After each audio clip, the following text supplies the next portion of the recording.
Salut les Wargamers, c'est Benoît de Wargame Miniature Tuto, j'espère que vous allez bien. Aujourd'hui, nouvelle présentation d'un sculpteur 3D bien connu, il s'agit de Studio Grozny et de ses japonais.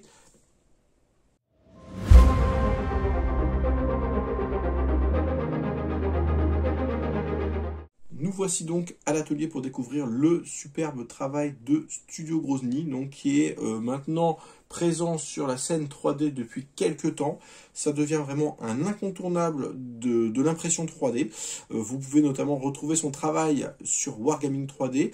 Il propose donc du japonais, mais également du SAS et du britannique. Pas mal de choses intéressantes, notamment des membres d'équipage pour les véhicules, ça c'est plutôt une bonne chose. De l'artillerie, mais également de l'infanterie. Aujourd'hui, on va parler plus particulièrement de l'infanterie, avec une première unité qui est une unité de sniper. Alors, voilà, j'ai décidé de vous présenter l'ensemble des figurines totalement peintes. Il n'y a pas eu de modification de ma part au niveau des figurines, voilà, juste un petit soclage approprié, on va dire, à ce type d'unité. Les figurines sont plutôt fines, donc par rapport à d'autres marques que je vous ai déjà présentées, sont pas forcément compatibles avec.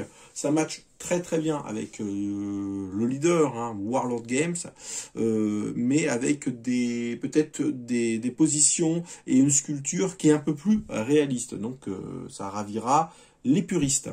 Voilà, un sniper. Alors il y a toute une petite unité de snipers différents avec de jolies feuilles de palme qui sont dans le dos. Tout ça. Ça s'imprime plutôt bien. Attention, les pièces sont plutôt fines. Et encore une fois, j'ai préféré utiliser mes propres supports, des supports légers. Et j'ai tranché tout ça sur Litchi. Ça, c'était une première unité. Il faut savoir qu'il propose pas mal d'autres choses. Et j'ai beaucoup notamment apprécié ce porteur de mitrailleuse qui a une position qui n'est pas forcément commune, pas sur une position de tir, mais voilà, on est vraiment sur du transport. Encore une fois, hein, l'uniforme a été très très bien représenté, pas de problème par rapport à ça. L'armement est vraiment magnifique. Donc c'est vraiment un plaisir à peindre. On pouvait avoir quelques craintes hein, sur une sculpture qui n'était pas forcément trop prononcée, mais au final ça s'imprime plutôt bien et toutes les surfaces ressortent bien. Ça c'était une première unité. On a également une autre unité, mais cette fois-ci en tir. Voilà. Donc unité qui est cette fois-ci qui est allongée. Et qui sera présente avec son pourvoyeur. Ça, c'est plutôt une bonne chose. Le pourvoyeur qui tient le chargeur donc dans sa main. Voilà. Et on notera notamment les petits sacs à dos, tout ça, le fusil dans le dos, voilà. On a vraiment un sens du détail et une recherche historique qui est plutôt poussée, avec voilà, deux types de casques différents, hein, dont l'un avec un couvre-casque. On a également des unités combattantes à pied, tout simplement. Voilà. En voilà deux. Alors j'ai fait des socles un petit peu jungle, hein, parce que je voulais des unités dans la jungle. Alors je me suis un petit peu plus embêté par rapport à ça.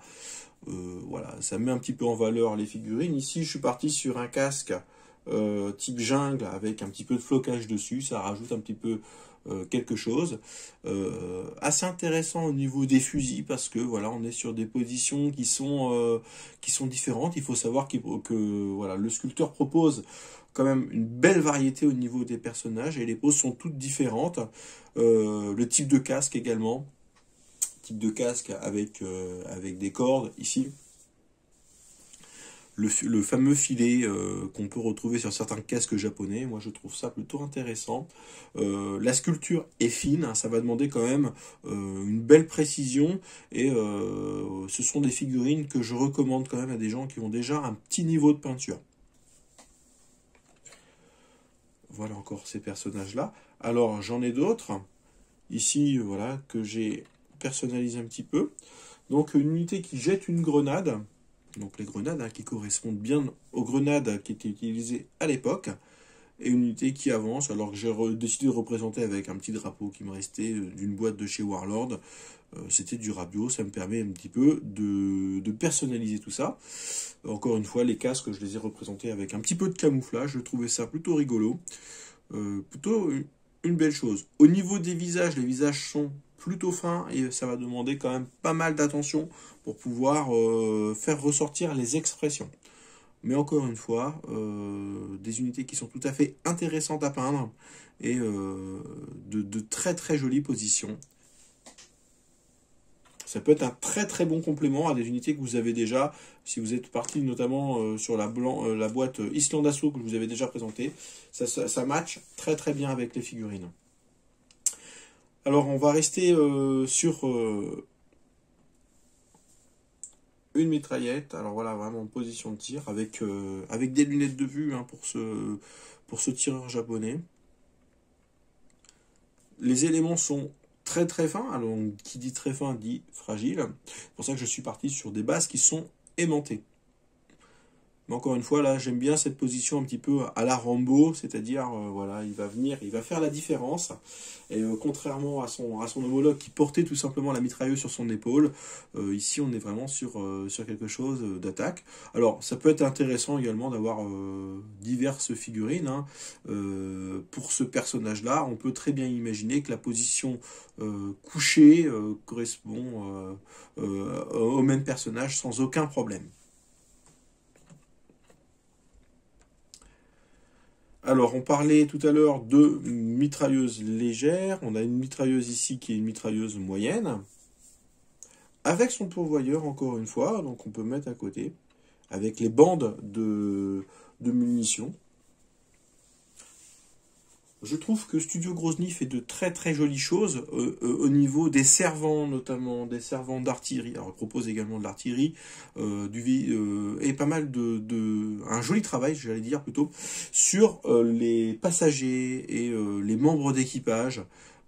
C'est toujours intéressant d'avoir un petit peu ces figurines-là qui viendront compléter possiblement des modèles d'autres marques ou d'impression 3D, on va dire, qui ne sont pas pourvus de membres d'équipage. Ça, c'est plutôt une bonne chose. Moi, je trouve ça vraiment très très bien.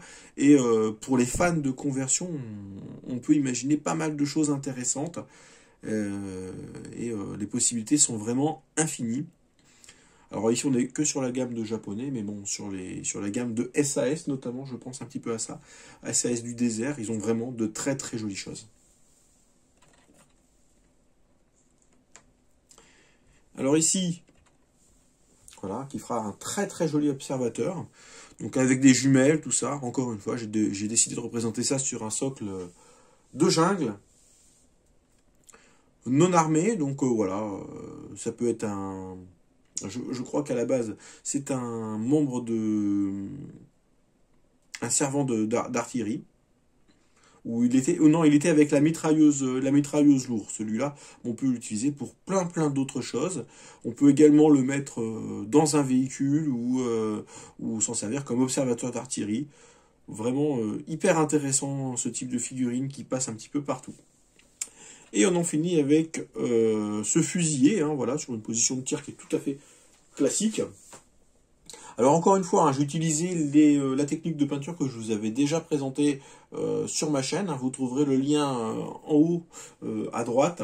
C'est plutôt intéressant, je pense, d'utiliser ce type de technique de peinture. L'uniforme japonais est un uniforme qui se peint plutôt bien. Ça va pas vous demander beaucoup de temps. J'ai passé honnêtement un peu plus de temps à faire tout le barda, c'est-à-dire utiliser une couleur différente au niveau de la sacoche, au niveau de la gourde, au niveau des sacoches. C'est ce qui m'a pris le plus de temps au niveau de la figurine. Mais très franchement, voilà, une très belle lisibilité. Hein, on reconnaît tout de suite, voilà, un japonais. Et encore une fois, tout est bien présent ici. J'aime beaucoup cette position de tir, voilà, qui est somme toute assez classique, mais qui représente bien une unité dans le jeu. Voilà. Et ben, c'était ma petite découverte de Studio Grozny. Voilà, un gros plaisir, un gros coup de cœur sur cette gamme de figurines qui est très complète. J'espère que cette vidéo vous a plu et je vous encourage vraiment à aller jeter un coup d'œil sur ce qu'il propose. Ah oui, dernière chose, il propose également des gammes de têtes hein, pour les personnes qui aiment faire de la conversion. C'est hyper utile. Vous pouvez acheter uniquement que les têtes et les poser sur des modèles que vous possédez déjà, de grandes marques, et ainsi avoir des modèles 100% personnalisés.